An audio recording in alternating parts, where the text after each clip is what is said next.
Hello and welcome to a new episode of our popular Calling the Tune podcast, which features content on the new Common Provisions Regulation 2021. I am Desmond Gardner from the Fee Compass team, and I'm pleased to welcome Sara Dagostini and Oana Dordain, who are joining us today to discuss the hot topic of management costs and fees.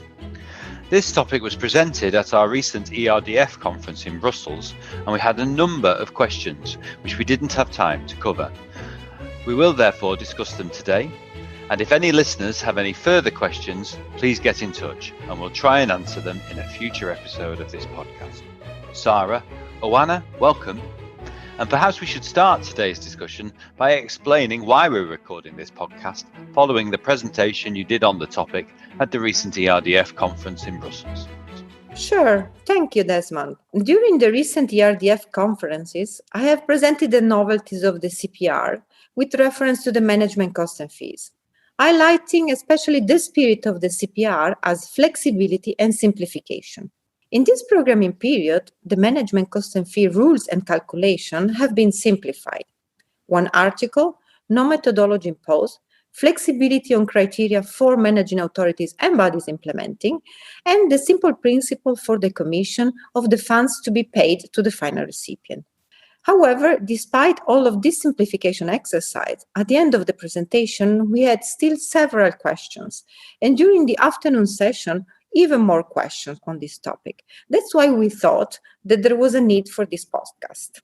Indeed, we had a large number of questions, which just shows the level of interest in this subject. So let's try and cover them all today. I will use the wording of the questions that people asked as far as I can. And let's start with some of the higher level questions that we were asked. Somebody asked, the programme contribution is defined by the CPR as the funds and private or public co-financing. Does it mean that both sources should be taken into account for the management fees calculation at holding fund and specific fund levels, and not only the ERDF component received from the managing authority? Oana? Thank you very much, Desmond, and welcome to everybody from my side too. So yes, you are completely right. In case of direct award, management cost and fees are calculated on the total amount of program contribution paid to, or in the case of guarantees, set aside for guarantee contracts by the financial instrument within the eligibility period. As you rightly said, the program contribution as per paragraph 19 of Article 2 of the CPR corresponds to ERDF funds and national co-financing. And these two bases should be taken into account for the calculation of the management cost and fees.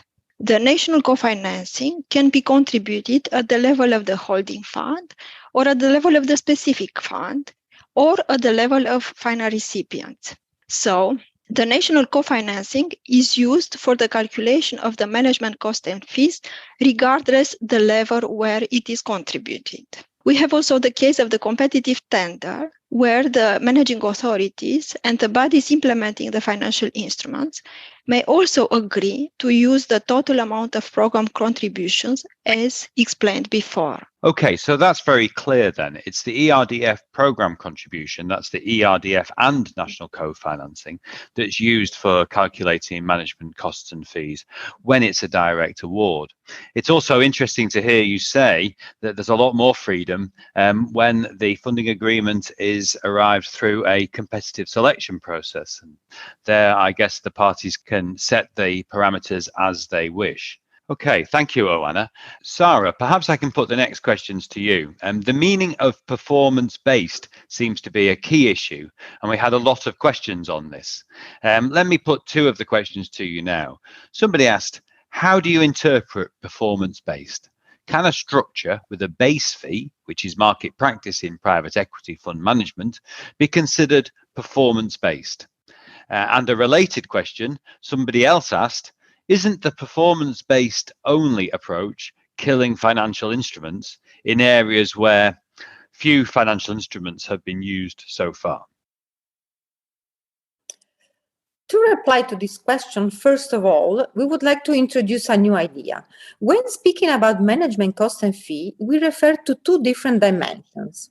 The first one is what is effectively paid based on the criteria agreed in the funding agreement.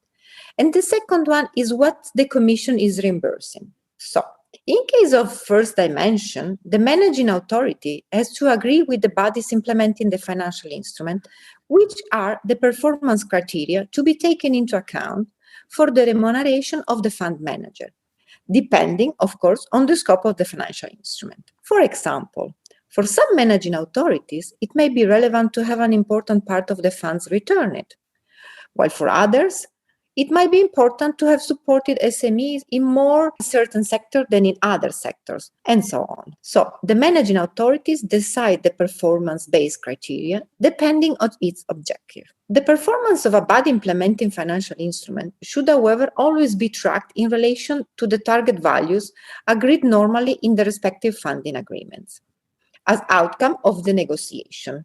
Some indicator might be helpful, such as number of eligible SMEs that receive the financing, or geographical or sectoral coverage, job created, and so on. In the previous programming period, the fees were differentiated in base fee and performance fee. But this is not the case anymore for 21-27, as we really wanted to leave flexibility for the managing authorities to decide. If needed, however, the performance criteria defined in the previous programming period can still be used. Now, going back to the dimension, when we talk about the second dimension, the CPR put in place a simple rule for the reimbursement of the management costs and fees by the commissions in case of direct award. This rule refers to one of the possible performance criteria, which is the level of the funds disbursed or set aside for guaranteed contract. In case of competitive tender, the Commission is actually reimbursing the level of managing costs and fees agreed in the funding agreement, which is actually the result of the tender. Okay, thank you, Sara. Very interesting. So I think, as you say, although the CPR doesn't refer to the base fee in the way it used to, it's not ruled out as a mechanism if it is appropriate. I'm also interested in the second scenario where there's been this competitive selection. And I wonder, Oana, do you want to comment about this as well? Because this goes back to your previous answer. And there's a lot more freedom in terms of structuring the management cost and fees when there's been a competitive selection process. Is that right? This is correct. In case of a competitive process, the parties agree on what they will be remunerated. The fund manager will be remunerated. And this is the basis for the payment by the Commission of the management cost and fees. And this has to be translated in the respective funding agreements. Okay, thanks. Yes, that's very clear. The next questions, I think we're starting to answer them already, but let's ask them because participants raised them at the time. Somebody asked, must management fees depend and be linked exclusively to the funds dispersed to final recipients? Is it also acceptable if management fees are charged upon certain non-disbursement milestones being fulfilled? And we had a very similar question. Can you provide examples of performance milestones that trigger the payment of the management fee, considering that the setup of financial instruments is particularly resource intensive at the early stage? Oana, what would you say to those questions? Thank you very much for the questions. As Sara explained about the second dimension of management cost and fees, the regulation refers to what the Commission is reimbursing for management cost and fees. So the regulation does not specify that management cost and fees should be paid between the parties only based on disbursement to final recipients. The first phrase of paragraph 4 of Article 68 refers to the fact that whatever kind of management fee system is agreed between the parties, this should be performance-based. However, the regulation does not explain how this performance-based should be settled, because we wanted to give flexibility to the parties to define what is the best for what they want to achieve. So the definition of milestones related to performance is left to the discretion and negotiation of the managing authorities and bodies implementing the financial instruments. If we think to the experience of 1420, these performance elements could refer to the ability to disburse the funds, to the contribution of the financial instrument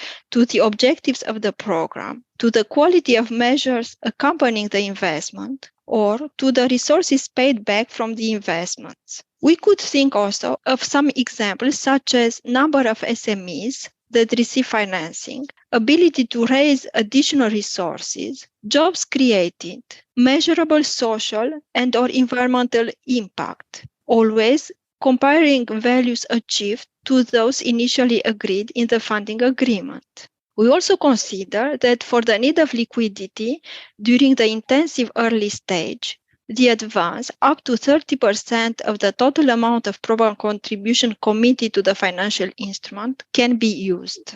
Thank you, Oana. Again, I think our listeners will find that very interesting. I think the Commission, as you have with several aspects of the CPR, you have simplified it, haven't you, by removing prescription. And I think people have got to now feel the confidence, if you like, to use the freedom, if you like, that creates to some extent. Okay, and so maybe looking at a similar topic, is it allowed to charge fees on a different basis, such as signature of an agreement? For example, can management fees be charged just for the signature of an operational agreement? Is there any, quote unquote, sufficiently performance-based, close quotes, concept allowed? And another person asked, is it possible to charge management fees for anything different than disbursements to final recipients, such as signature of an operational agreement between holding fund manager and an intermediary? The CPR does not seem to accept it. Those were questions that were raised at the time, Sara. I think after hearing yours and Oana's responses so far, I think you can hopefully clarify that a bit. Yes, sure. This is also linked to what Oana explained earlier. And the answer is yes. The signature of the operational agreement can be considered within the meaning of performance-based for the first dimension we talked about earlier. This implies that during the negotiation between managing authorities and bodies implementing the financial instrument, these criteria have been discussed, agreed, and included, especially in the funding agreement. While if we refer to the second dimension, this criteria is not linked as such to the eligibility of expenditure. For the Commission, only the disbursement of the fund to final recipient. This criteria is therefore not relevant for the Commission. The payment of management costs and fees between the fund manager and the managing authority is, however, left at the negotiation between managing authorities and bodies implementing the financial instrument, with a methodology agreed between them. Management cost and fee can also be a combination of fees and costs. So, hope this clarifies. Yes, thank you, Sara. That really does clarify it. And I have a couple more questions about base fees, which we've already talked about, but let's just deal with these questions so that we can put the subject beyond doubt. Somebody asked during the event, management fees seem a challenge, as a comment. As discussed today, it seems that only calculations based on disbursement to final recipients are aligned with the regulations. Any kind of base fee is not accepted. And also somebody asked, the new CPR seems to avoid any kind of base fee, which is not linked to disbursement to final recipients, as practice is well set now. I mean, I think we can answer very clearly those two questions, Oana, can't we? Yes, the answer is no, it is not the case. So our purpose in the CPR was to simplify the management fees and to let flexibility to the parties to agree on the best system of management fees. So we didn't want to make it a challenge as it was the case in 1420. So as we have explained, the Commission is paying to the Member States management fees based only on disbursements in case of direct award, as we wanted to have a simple rule. However, as we have explained about the first dimension of management cost and fees, flexibility is left to the managing authorities to define how this performance is measured, and details should be provided in the funding agreement. That's great. Thank you, Oana, and thank you, Sara. I think your questions on this topic have been really clear, and I'm sure our listeners will find this very useful as they structure their management costs and fees for their new financial instruments in the future. Okay, let's move on to a slightly different topic. We had a few questions about how management costs and fees relate to financial instruments that combine loan and grant in the same operation. This is, of course, a key new flexibility under the new CPR. So let's look at the questions. Somebody asked, If combined with grant, what about management costs and fees for the grant part paid to final recipients? And more specifically, a further person asked, if combined with grant on a capital rebate scheme, when we switch part of the debt into grant without a cash flow to final recipient, how do you calculate the management costs and fees then, as well as within the limits mentioned in the CPR? Sara, I don't know. Do you want to answer that? Sure, and we change a little bit the topic. In case of combination of financial instrument and grants in one single operation, as per Article 58, paragraph 5, the rules of financial instrument are applicable. Therefore, the management costs and fees become eligible expenditure and can be claimed once the program contribution is paid to final recipient or set aside for guarantee contract. For instance, if we take the example of a loan combined with an interest rate subsidy, once the loan is disbursed to the final recipient and the grant is paid, for example, to the body implementing the financial instrument to reduce the interest rate, the management costs and fees become eligible for the amount of the loan and the interest rate subsidy. Another interesting example can be the loan combined with a capital rebate. In this case, the amount of program contribution is the total of the loan, including the part that will possibly be written off and converted into grant. As said earlier, combination as per Article 58, paragraph 5 is considered in its entirety a financial instrument for its total amount and follows fully the rules of financial instrument. That's great, and that's a very good example of when the financial instrument rules apply to grant and loan in a combination in a single operation. And that, of course, is the rules between the Commission and the managing authority. And what about under the funding agreement? I think we've talked already that disbursement does not have to be the only criteria for management costs and fees.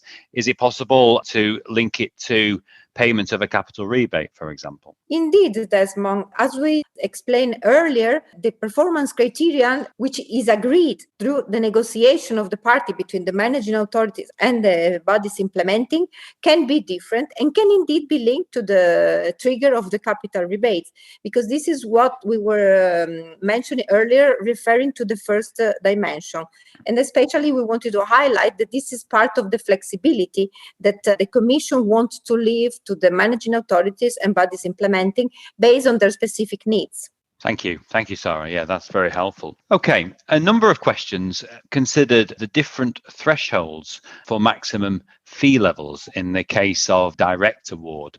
The thresholds are different for holding funds and specific funds, and two participants asked similar questions on this topic. Somebody asked, what is the key difference between holding fund and specific fund structures? And somebody else asked, what threshold applies if the same entity, such as a national promotional institution, is managing both holding funds and specific funds? Oana, do you want to answer that question? Yes, of course. So there is a difference between the holding fund and the specific fund because they are fulfilling different tasks. And that's why the level of management cost and fees is different in the CPR. And we have the definition of what it is a holding fund in paragraph 20 of Article 2 of the CPR. So the holding fund is set up under the responsibility of a managing authority and implements one or more specific funds. And the definition of the specific fund is provided in paragraph 21 of the same Article 2 on definitions, where the specific fund provides financial products to final recipients, either under a managing authority or under a holding fund. Of course, if the same entity manages both the holding fund and the specific fund, and we saw this in many cases, mainly for holding funds which are also guarantors, the management cost and fees and the respective thresholds are applicable in case of direct award, as we explained before. So when managing the holding fund, the correspond threshold for the holding fund, depending on the underlying financial product, will be used. While when managing a specific fund, we have to apply the respective thresholds of the specific fund, depending on the financial product which will be implemented.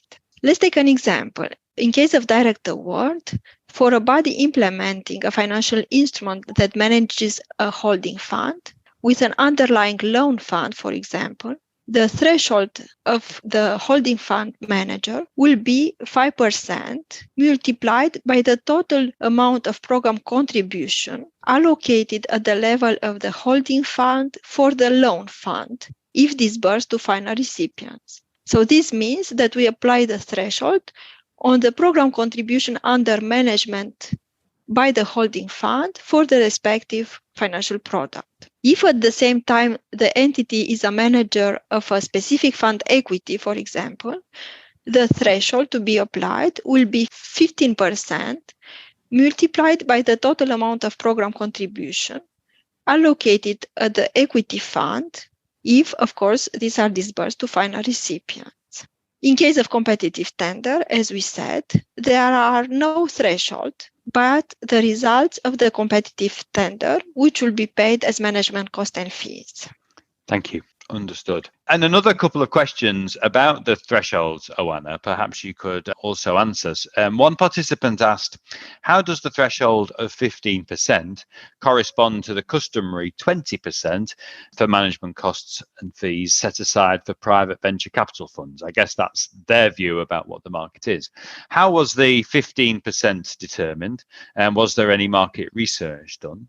And somebody else commented and asked, in order for the money to reach the final recipients, a lot of upfront costs have to be incurred. Fund managers are forced to finance the management. It's a complete disincentive for private equity fund managers. So I think that's more of a comment, but it's a concern maybe amongst private equity fund managers. Oana, I'm sure you can help with that. Thank you very much for the question. As you know, to agree on the level of the management cost and fees was very difficult, and it was the last point on which the co-legislators agreed. From the Commission perspective, the thresholds proposed were based on the actual average of management cost and fees paid in the previous programming period. We know that on average, the cost for private equity is around 2% per year. But the implementation period for equity funds under one programming period is around 7 years. So those we arrive to 15%. I would like to underline that these thresholds you can find in the regulation apply only in case of direct award and not when the private fund managers are selected with an open competition. In this case, the market rates for management fees will apply. So the remuneration from EU funds is capped only in case of public bodies implementing equity funds as holding funds.